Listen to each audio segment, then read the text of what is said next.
1667 páginas más leídas de fantasía épica chilena. Hoy vamos a hablar de literatura chilena, pero en particular de un género muy específico. Y esto es con ocasión de mi última lectura. Acabo de terminar de leer el cuarto tomo de Arkham Whitman, esta saga de fantasía épica de un escritor chileno, Camilo Fernández. En anterioridad ya había comentado con ustedes la parte 1, 2 y 3 de esta saga. Si no la han adquirido, lo invito a hacerlo. Sí que en ediciones disponibles. El escritor ya está escribiendo la quinta parte de esta historia de fantasía épica y que tiene mucho que contar, no solamente narrativamente, sino que también a través de ilustraciones, diseños, dibujos.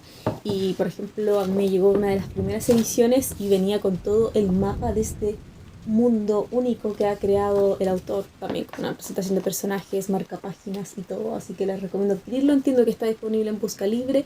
Si no han visto los videos anteriores, se los dejo acá en la descripción para que puedan adquirirlos. Y ahora les voy a comentar algo más. Mientras leía este libro, como Engendros de los Dioses, una portada muy llena de contenido que me hace mucho ruido visual, pero al leerlo entendí por qué. Este libro está cargado de personajes, cargado de resto del universo que no conocíamos donde se situaba Arkham Whitman. Si bien en los primeros 3 tomos veíamos un completo camino del héroe, del personaje principal de Arkham Whitman, una especie de semidios que nos rememora quizás a Hércules, que nos rememora un poco la mitología griega, vikinga también, en la presentación de los personajes, con un mundo donde hay 2 tipos de especies. Estamos pensando en elfos, hombres lobos, orcos, los Linux, los humanos y otras series más, y también toda una mitología propia, única, creada para esta historia. Y cuando hablo del ruido visual que genera esta portada, es una portada que refleja muy bien, a mi parecer, el contenido de esta historia, porque este es el tomo más largo que he visto de todas las páginas. Como decía al principio, son 1667 páginas ya leídas de este libro, y la verdad es que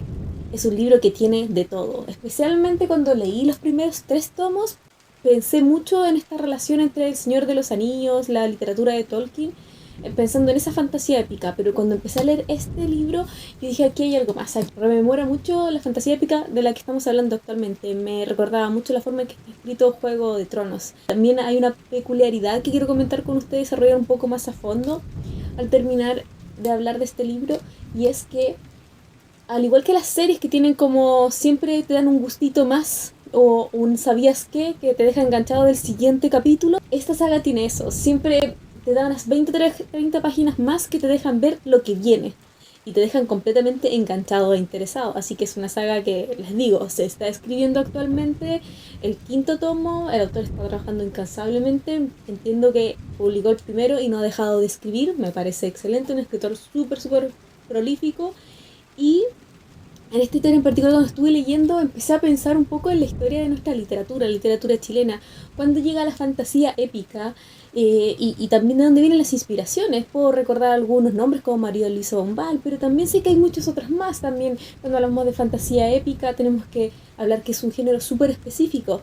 Entonces aquí me quise hacer una pausa que quiero compartir con ustedes para hablar un poco y recapitular todo lo alusivo a la historia de la fantasía épica acá en Chile.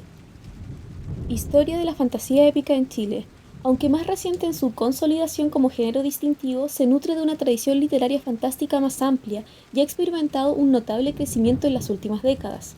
Si queremos hablar de ciertos orígenes, tendríamos que decir que la fantasía épica moderna, tal como la conocemos hoy, tiene sus raíces en autores como Tolkien, pero también es justo precisar que la literatura chilena ha explorado los fantásticos desde hace mucho tiempo. Los elementos sobrenaturales y míticos se encuentran presentes en las crónicas de la conquista, como la Araucana de Alonso de Ercilla, donde la figura del mapuche y la resistencia a la dominación española adquieren tintes heroicos y casi míticos, sentando un precedente de épica en la literatura chilena, aunque no fantástico en el sentido actual. Durante el siglo XIX y principios del siglo XX, autores como Pedro Prado con Alcino de 1920 y María Luisa Bombal con la literatura de La Última Niebla de 1935 o Juan Emar han incursionado en lo fantástico y lo onírico, aunque no se adentran en la construcción de mundos complejos y batallas a gran escala propias de la fantasía épica. Por otra parte, en esta época también hay una incursión de parte de ciertos autores en la ciencia ficción. Hablamos de Hugo Correa y Elena Aldunate, sentando bases para la literatura especulativa en Chile. El auge más reciente y consolidación de la fantasía épica podemos mencionarlo como un verdadero despegue que ha ocurrido en el siglo XXI, impulsado por diferentes factores. Primero tiene que ver con la influencia global, la popularidad de las sagas como El Señor de los Anillos y Canción de Hielo y Fuego. A nivel mundial ha generado un interés creciente por el género en Chile, tanto en lectores como en autores. Este auge también viene por la promoción de las editoriales independientes. El surgimiento y el fortalecimiento de editoriales independientes especializadas en fantasía, ciencia ficción y terror ha sido crucial para dar visibilidad a nuevos talentos. También la aparición de redes sociales y comunidades de lectores. Las plataformas en línea y las comunidades de lectores han facilitado la difusión de obras y el contacto entre autores y el público, contribuyendo a la creación de un nicho de lectores de fantasía épica. También estamos hablando de una aparición de un talento emergente, de una nueva generación de escritores chilenos que abrazan el género con ambición, creando mundos complejos, sistemas de magia detallados y tramas épicas, como la que presentamos en Arkham Whitman. Si queremos hablar un poco de las características de la fantasía épica chilena, las podemos sintetizar, aunque no generalizar, en algunas que pueden ser señaladas como las siguientes. Primero hablamos de una construcción de mundos. Los escritores de fantasía épica chilena a menudo se esfuerzan por crear universos coherentes y detallados, con sus propias geografías, culturas, razas y sistemas de magia, que es lo que observamos en Arkham Whitman. Un universo complejo y muy detallado y único, exclusivo para esta obra. Por otra parte, se encuentra la presencia de elementos mitológicos y otros provenientes del folclore. Algunos autores incorporan elementos de la mitología chilena y latinoamericana, como criaturas del imaginario popular o referencias a culturas precolombinas, lo que le da un sello distintivo. También existe una aplicación y una observación de diferentes temáticas.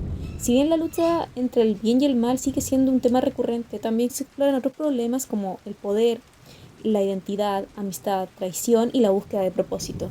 Todos estos temas se han tratado ya a lo largo de la saga de Arkham Whitman. Me hace pensar en qué otras temáticas se abordarán en un quinto y sexto libro de esta historia. Por otra parte, tenemos que mencionar que dentro de la literatura chilena de fantasía épica nos encontramos con un enfoque en la aventura y el viaje del héroe. Al igual que en la fantasía épica tradicional, muchas obras chilenas siguen la estructura del viaje del héroe, donde el protagonista debe enfrentar grandes desafíos para salvar su mundo, que es lo que podríamos decir que hace Arkham Whitman quizás en el primer y segundo tomo, pero después la historia crece mucho más.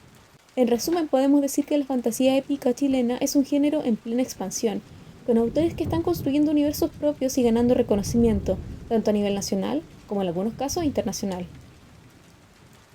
Dios no existe o ha muerto, y el ser humano no ha ocupado su lugar, sino que por el contrario lo hace en uno del cosmos marginal, miserable y efímero, y se encuentra indefectiblemente condenado al aniquilamiento por parte de otras formas superiores de vida. Se trata pues de una abominación del universo hostil, en donde nos hemos quedado solos e indefensos ante el peligro que encarnará un culto secreto a un dios olvidado y extraterrestre. Lo que les acabo de leer es un extracto que presenta uno de los cuentos más famosos de Lovecraft. ¿Por qué traigo a colación este texto para hablar de Arkham Whitman? En particular lo traigo porque dentro de la trama que nos presenta Arkham Whitman nos habían presentado una trama que tenía que ver con los dioses moviendo los hilos. Pero ¿qué pasó en el tercer tomo? Aquí, si no lo han leído, quiero que pausen el video y se vayan a leer Arkham Whitman, si no, se van a comer un spoiler del tercer tomo, pero que es súper importante y elemental para entender la cuarta parte de esta saga. En el tercer tomo nos muestran algo que ya venían construyendo desde el primer libro, del primer tomo. Los dioses mueven los hilos de la vida, están por sobre el ser humano, por sobre los seres que nos muestran dentro de este universo literario y determinan y crean un concepto de destino que conduce a los seres vivientes a ciertos lugares. Solo algunos se escapan o crean una especie de excepción, como lo hizo Aquiles en la Ilíada, como lo hizo Odiseo, y así unos pocos. Pero en general el destino pesa más que incluso la voluntad. Es poco lo que se puede hacer para ir en contra de esta voluntad divina. Nos encontramos con un concepto de dioses que les gusta jugar como lo hacían los dioses griegos en el Olimpo, jugar con los seres humanos, jugar con los que habitan la tierra. ¿Y qué nos pasa en el tercer tomo? Esos dioses se entregan en una batalla colosal que nos recuerda y nos rememora quizás las batallas que nos encontramos en el infierno, en el Hades, en los Caballeros del Zodiaco. Esta batalla épica donde los dioses finalmente mueren y los caballeros quedan solos. Acá pasa eso. En el tercer tomo de Arkham Whitman los dioses mueren. La diosa Graciel y el dios Malberuk, que es el dios de la destrucción y de la muerte. Se enfrentan en una batalla final y todos los dioses con todos sus hermanos mueren, fallecen en esta batalla última, porque uno de los dioses no está de acuerdo con jugar con los seres que habitan este planeta, con los seres que habitan los mundos y este cosmos. Entonces, ¿qué nos queda para el resto de la historia? Nos vemos enfrentados como lectores y estos mismos personajes a un universo donde están irremediablemente solos e indefensos frente a un terror cósmico real que se manifiesta en estas páginas. Eso es de lo que se trata esta historia. Si bien parte en un principio en una descripción muy detallada de la nueva parte del mundo, el universo donde se sitúa Arkham Whitman. En un principio estamos hablando del mundo de Ants, estamos hablando del continente Longlavik, estamos hablando del continente de Asura, también el continente de Urmo, pero ahora vamos a hablar de la otra parte de este universo, donde estamos hablando del continente de Longlavik, pero la parte del este. Aquí nos encontramos con otras partes, nos encontramos la ciudad y el reino de Hed, la ciudad de Londin, el volcán antiguo de los dragones, la ciudad de Asgard, la ciudad de Akron, que es súper importante esta ciudad dentro de la trama que nos van contando. Tiene toda una geografía que no solamente se cuenta, se describe a través de la historia, sino que también se ilustra. Hay muchos mapas que se agradecen porque ayudan en la comprensión. Como ya decía al principio, este libro presenta una serie de casas y reinos y todos tienen su dinastía, su cercanía o proximidad con ciertos dioses. Como ya decía, algunos tienen una cercanía con Malberuk, el dios de la destrucción y la muerte, mientras que hay otras casas reales que se aproximan más a Graciel. Y aquí se empiezan a generar una serie de dinastías o especies de semidioses, que son los que creo que están dibujados en la portada. Semidioses de diferentes dioses, principalmente de Malberuk, que tiene una postura muy clara de lo que quiere hacer. Malberuk encarna a ese personaje que quizás solamente quiere ver el mundo arder y destruirse. Hay un propósito y una motivación detrás de esto, pero si se los digo les podría estar matando la esencia de este cuarto tomo, donde nos cuentan mucho más en detalle de qué se trata todo esto, de qué es lo que están buscando estos personajes. Este personaje llamado Zuriel, que vendría a ser el tercer hijo de Malberuk, de los primeros hijos que tiene dentro de todo este cosmos del terror épico que nos van contando. Acá nos encontramos con una historia que primero nos empieza a mostrar todas estas casas reales, estos reinos, estas formas de vida, diferentes tipos de seres. Y aquí es donde les decía que yo hacía una aproximación a Juego de Tronos, donde nos muestran una serie, a través de diferentes cánticos y cuentos, nos muestran una serie de vivencias. Diría que al menos un tercio del libro nos muestran muy en detalle este universo, y la verdad es que es bastante necesario para desarrollar el argumento que viene con posterioridad, porque esto se relaciona y conecta con la historia que ya conocíamos de Arkham Whitman. En un primer momento nos encontramos con el dios dragón Mabel, que es contactado por la diosa Graciel, y a través de ella incuban una hija que vendría a ser Calista. Calista es un personaje súper importante, un personaje que a mi parecer se asemeja bastante a la figura de Arkham Whitman, que también es un semidios que tiene ideales nobles dentro de su vida. Calista es un personaje que ya decía está muy conectada con su origen divino, con la misión y la visión que tiene sobre su propósito en la Tierra. Igual hay ciertos elementos que creo que se irán desarrollando quizás más dentro del quinto tomo de esta saga. Por otra parte, el dios Malberuk, al igual que Zeus, tuvo muchos hijos con mortales ya de este universo, de este planeta llamado Ant. Primero nos encontramos con una conexión directa con la reina Pandora y el rey Gabriel. Aquí nacen 5 hijos que son semidioses. Estamos hablando de Dacha, Evan, Lucario, Elina. Y también estamos hablando de Merlina, pero Merlina no es un semidios, pero Merlina sí da pies a un semidios que es Linsen, que también es un personaje que viene a generar un contrapunto de uno de los personajes más sádicos dentro de esta historia, que vendría a ser Lucario. Podríamos pensar que Zuriel viene a ocupar este lugar, pero no, es Lucario. Tengan en mente ese nombre, revisen sus diálogos, sus conversaciones, porque es un personaje malvado, siniestro, y que solamente lo puedo analizar y pensar en los términos que había hecho Shakespeare a propósito de Macbeth. Siento que hay una manipulación siniestra que mueve Lucario, y también Lucario es movido por esa manipulación, pero siento que es un personaje que está mucho más allá. Y esto tiene que ver con la forma y el propósito en que fue creado y generado. Diríamos que Lucario es el principio del caos y la destrucción sin querer al menos conscientemente el personaje. En un primer término de la historia, Lucario me parece que es un personaje el más siniestro de todos sus hermanos, y después nos enteramos que es a quien le conceden más poder dentro de todos. También podríamos asimilarlo a esta figura del asesino de reyes. Se experimenta como una especie de bandido, tomando pequeñas misiones desde pequeño y alimentando un poco la oscuridad dentro del mismo, como también habilidades y poderes. Cuando Camilo Fernández nos presenta este cuarto tomo, parte con un pequeño cuento que nos habla de la mentira y la verdad. Y siento que de eso se trata esta historia. También se trata de cómo se juega con ambos conceptos y cómo pueden llegar incluso a confundirse y a confundir a los personajes. Por ejemplo, Pandora y Gabriel, los reyes de Akron, son personas bondadosas, leales a sus dioses y que piensan que los dioses tienen destinos divinos también para sus hijos y por eso acceden finalmente. Y es Pandora también la más engañada de todas, la que incluso le oculta al rey que sus hijos no son de Gabriel, del rey, sino que son de Malberuk, el dios de la muerte y del desastre. Aquí hay una convicción y una fe de un cierto punto ciega.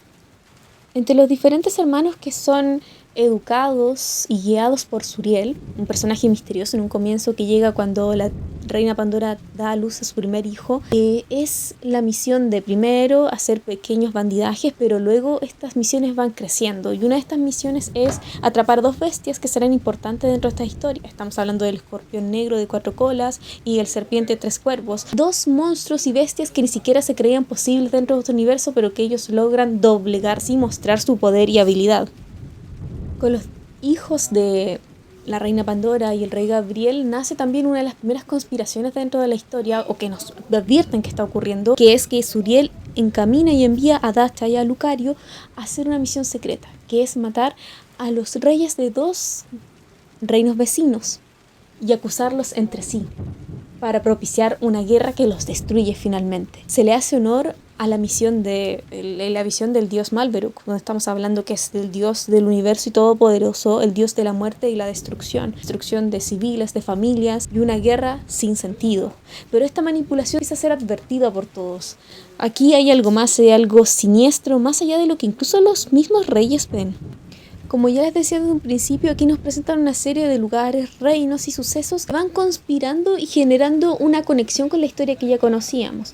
Aquí nos empiezan a nombrar una serie de semidioses que van naciendo. Primero estamos hablando de los dioses de Malberuk, estamos hablando de Calista, que es hija de Graciel, y también estamos hablando de otra versión de otros dioses que también tienen hijos. Estamos hablando de Gariel y Yariel, que también tienen gemelos en una época donde no habían. Estamos hablando de Dafne y Sina y también de Yanok y Jacin. Gemelos que se enfrascarán y tendrán una posición dominante de ataque y también de contrapunto respecto a la posición de Lucario, que yo diría que está ubicado en un punto, Linsen y por otra parte Calista. Un personaje que reaparece en esta historia y que se agradece también es ese de Legnarok, con su hijo y dentro de su reino orco. Estamos hablando de Naxin. Aquí nos encontramos con una humanización de esta especie de villano frente al cual Arcán tiene piedad, solamente le corta un brazo y lo deja huir a su lugar de origen, a su reino, porque recordemos que Arcán es un personaje tremendamente noble, no es solamente un guerrero con grandes poderes, sino que a lo largo de su vida ha desarrollado un concepto de nobleza, lealtad, amor, de dignidad, de la cual inviste a todos los seres vivos por el solo hecho de existir. A diferencia de otros estratos o otros reinos donde se ve mucho este concepto de estamento, de jerarquía, de ver inferioridades o de discriminación abiertamente. Si bien he mencionado bastante el personaje de Suriel, diría que es un personaje bastante elemental dentro de la historia que no se desarrolla sino hasta el último tercio del libro, donde nos muestra un poco los propósitos que hay detrás de toda esta guerra de los dioses. Una guerra de los dioses que podríamos asimilar a la guerra que conocíamos a través del mito de Prometeo, de esta teogonía de Hesiodo, donde estamos hablando de que los titanes y los dioses del Olimpo están en una abierta batalla y nos encontramos aquí Prometeo, luego de que a los humanos se nos había privado el fuego, logra devolvernos el fuego, por lo cual Prometeo es castigado y por otra parte el humano cae en una profunda decadencia, alejado de Dios, que nos viene a reenviar a la situación actual. De la misma forma nos encontramos que desde el tercer tomo se deja ver muy claramente esta guerra de los dioses que creíamos terminada en el tercer tomo, pero acá nos muestran un universo mucho más complejo, solo en términos físicos de este mundo de Anne, sino que también desde el punto de vista de la mitología misma que nos están explicando. Y acá aparece Malberuk de nuevo, todos los demás dioses, y Malberuk tiene una serie de hijos, los primeros hijos, y entre ellos está el tercero, que es Suriel, quien también tiene a su vez su propio mundo. Y una vez que viaja a este mundo, en las últimas páginas, ya podríamos decir en el último tercio del libro, se encuentra con su esposa Mabel y con sus 5 hijos. Y nos muestra una motivación íntima, personal, que ya no tiene que ver con el camino divino que fue trazado para él. Nos habla de que con Mabel tuvo 5 hijos y que uno, Canen, falleció a manos de la tercera hija de Lilibet, Tanya. Entonces él quiere vengarse profundamente de Lilibet, de los hijos de Lilibet. Recordemos que Arkham Whitman es hijo de Lilibet también. Entonces aquí viene a reformarse una venganza estructurada bajo un plan divino, pero que tiene unos tintes personales. Aquí nos encontramos un personaje Suriel que se desarrolla a lo largo de toda la trama, que intenta manipular a todos, pero que en cierto punto demuestra que no solamente está siguiendo lo que el dios Malverock le dice, sino que también tiene motivaciones personales que lo llevan primero a conducir el camino de Malverock, pero también a buscar una especie de venganza que lleva siglos sin ser recuperada. Y aquí viene la pregunta: ¿podrá Suriel vengarse, destruir a Arkham Whitman? ¿Cuál es la posición de Arkham Whitman dentro de todo esto? La fantasía épica tiene un momento bastante importante en torno a las profecías. Yo diría que la profecía dentro de todos los tomos ocupa un lugar súper importante que nos advierte un poco del destino, este juego del destino, si puedo rechazarlo, aceptarlo, cambiarlo, o quizás llegar al mismo lugar por diferentes caminos. Ellas vieron como una diosa universal y una diosa de su mundo engendraban un hijo. Ojos celestes tintineaban con un latido gentil al interior del pozo de las almas. Miradas envueltas con la trágica pérdida de vidas amadas se cruzaron con una nueva vida. Un camino debe seguir, un destino debe escoger, un amor unido por los hilos de su madre. Se encontrarán en islas lejanas, un niño, un joven, un guerrero, un rey y un salvador serán su pasado, presente y futuro. Con esta cita nos están hablando un poco de el trabajo que ya se veía dentro de los primer y segundo tomo. De hecho, el primer tomo se llama Arkham Whitman, el Pozo de las Almas, este origen mítico de este personaje y de cómo nos presentan el mismo. Un tema más que me gustaría comentar, dos en realidad.